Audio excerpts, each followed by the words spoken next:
Welcome back to a brand new episode of the Yulia podcast. We are thick into the Should Shover challenge now. I don't know how many we're in, 10, 11, 12, I've lost count. But this one is called, Do You Think God Has a Primary Love Language? So as that reminder, if you haven't been following along with each episode, I would encourage you to go back. Now, I don't usually encourage people to have to play catch up.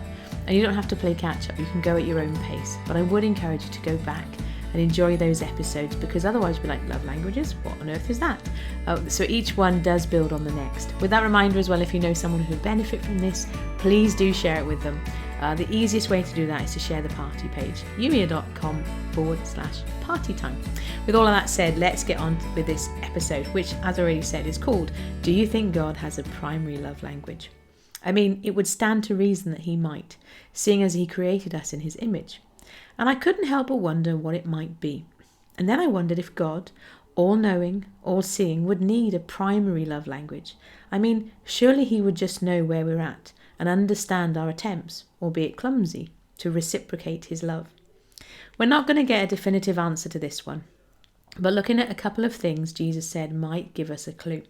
First, though, I'd probably better explain why I'm interested in this.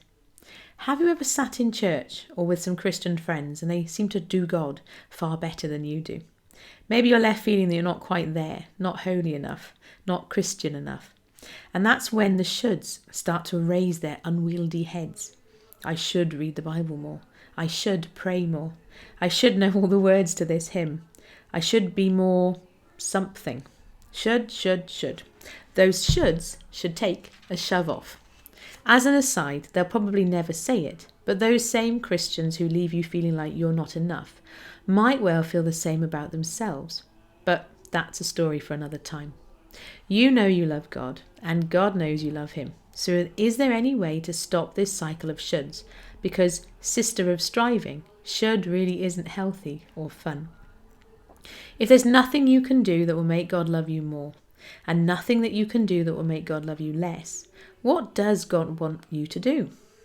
Jesus said more than once, if you love me, keep my commands. But what is it that Jesus asks us to do? John 13 verses 34 and 35 gives us an idea. In these verses, Jesus says, a new command I give you, love one another. As I have loved you, so you must love one another. By this, everyone will know that you are my disciples, if you love one another. What does Jesus ask us to do? Easy. Love. Not that loving is always easy, but it is at least an easy answer to the question.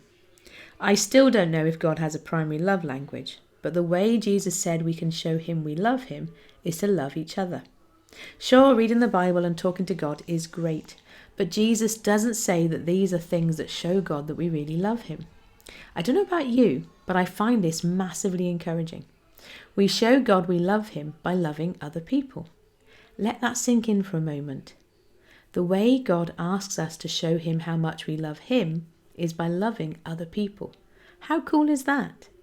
If you ever had any doubts about God's love, I'm just saying, sometimes in the Bible, particularly in the Old Testament, he can come across at first reading as pretty fierce, and all that talk of him being a jealous God is pretty intense.